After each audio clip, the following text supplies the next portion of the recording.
Rise and grind, folks. What we have here is another video. This is a TempStar heat pump, and yesterday we came out here for a no AC call, which is pretty simple. Compressor running, fan motor wasn't. Popped in a new cap and still no dice.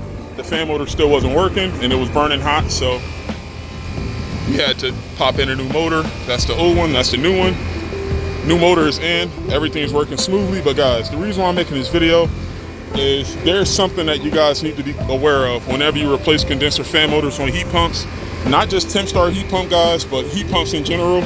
As you guys know, in the summertime, these heat pumps work the same way as a conventional AC, but however, in the wintertime, there's something called a defrost board, and of course you have your throwaway valve, but essentially, guys, the heat pump takes heat from outside and it brings it in the house, and that is how you achieve, your heating from this heat pump, guys.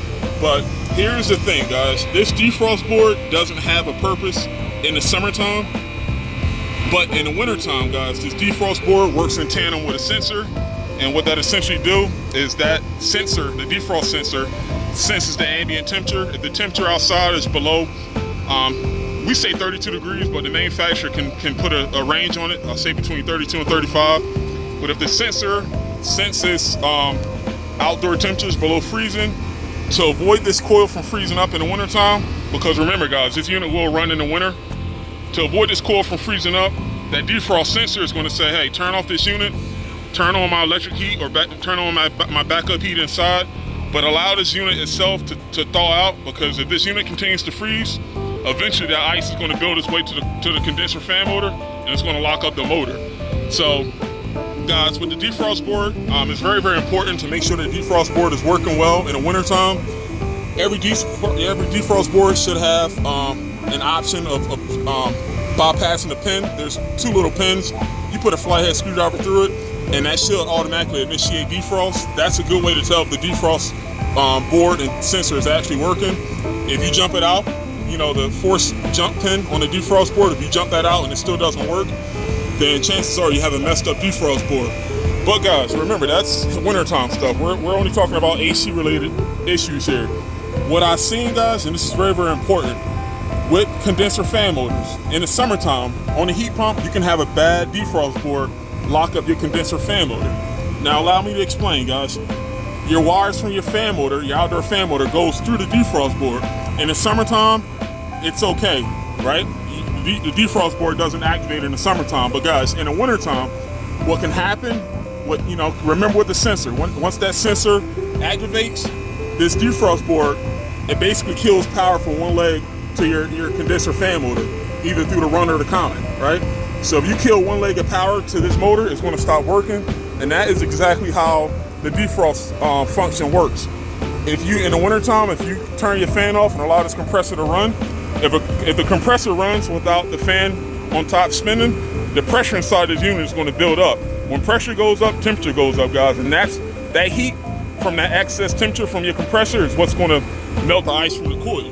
But guys, what can happen in the summertime with these defrost boards is the defrost board can actually kill power to your fan motor without the temperature being cold outside, guys.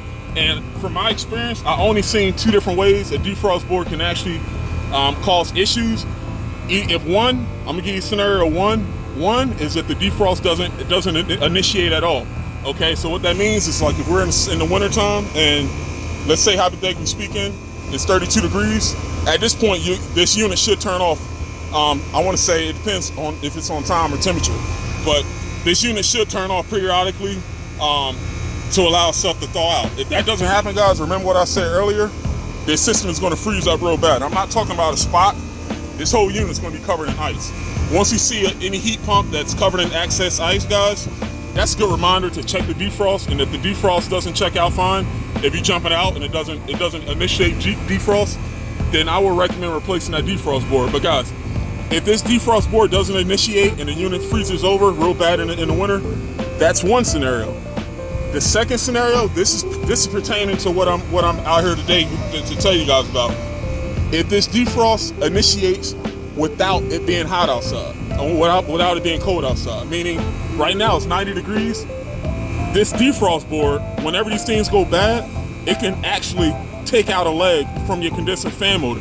And the only way you'll know is your condenser fan motor will lock up. So how that will play out, guys, you can have a no AC coil on the heat pump and your fan motor can be locked up, okay? Easy diagnosis, bad fan motor, right? You put in a new fan motor and guess what? The customer calls you back tomorrow and say, hey, my unit's doing the same thing. My fan motor is locking up. Well, bingo, guys, guess what? Even though this defrost board shouldn't have any function of your motor in the summertime, because in the summertime it's already hot, this defrost board, whenever the contacts gets faulty in that board, it could actually take out a leg of power on your motor. Now, guys, in the nutshell, in the wintertime, guys, temporarily, and notice I say temporarily taking out your a leg of power on your motor is okay, but you have to restore power as quick as possible. A defrost is probably not going to last you more than 90 seconds too, by the way, guys. But let's say if this thing took out power from the motor for more than 90 seconds, you're going to lock up that motor.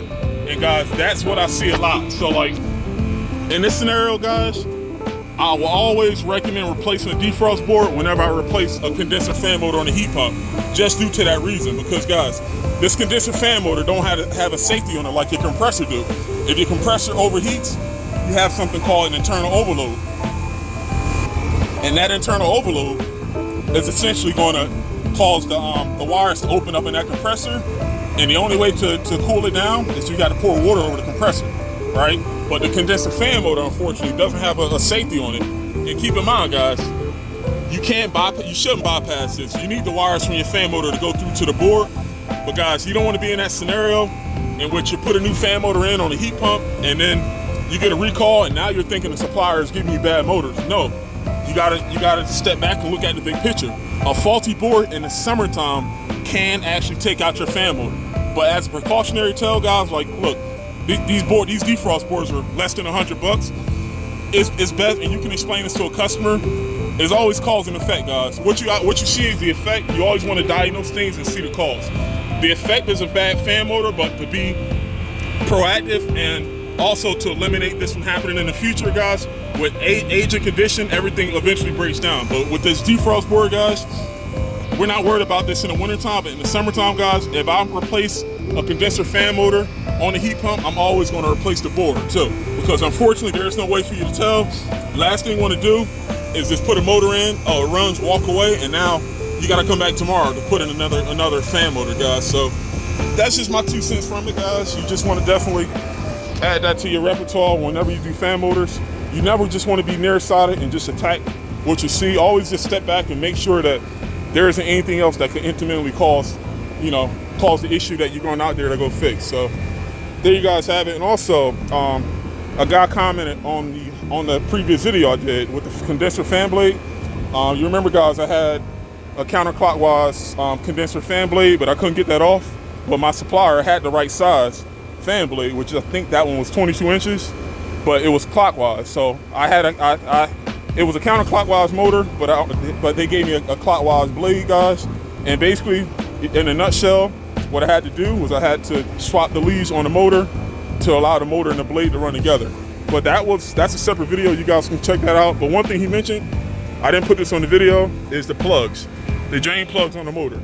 Every motor is going to have a rubber plug here on the top and bottom, guys. You definitely want to take the plugs off the motor on a new motor because, guys, internally, especially in the winter, in the summertime, you're going to have a lot of humidity out here. That humidity can actually add moisture inside the motor. But if you take out the plugs here, and like, it's not really much to it. They're very distinctive. They're just black rubber plugs. If you take out the plug on the top and bottom, that will prevent moisture from building up in your motor. So if I didn't do that with this one, guys, and this is one of the plugs that came out, if I didn't take out my drain plugs, internally the motor could fill up with moisture and humidity, and that could rot out your wires. And now, instead of this fan motor working for the next 10 plus years, this thing could drastically reduce its lifespan, and now I have to come back out here next year for the exact same thing. So guys, just in a nutshell, just make sure you're replacing those defrost boards and sensors when you're doing motors. I mean, you're still popping the top regardless to replace the sensor. So look, it's just totally preventative, guys. You just want to make sure that you can cover your ass, because like I said, this happened to me. No one's perfect.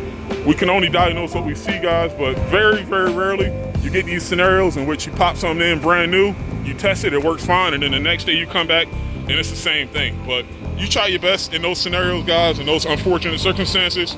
You try your best to learn from it and get better, but I never replace condenser fan motors on heat pumps without popping in a new defrost board and a new sensor. And guys, make sure you pop out those drain plugs. There's never a scenario in which you got to put these back in. You always take them out and voila, you're good to go.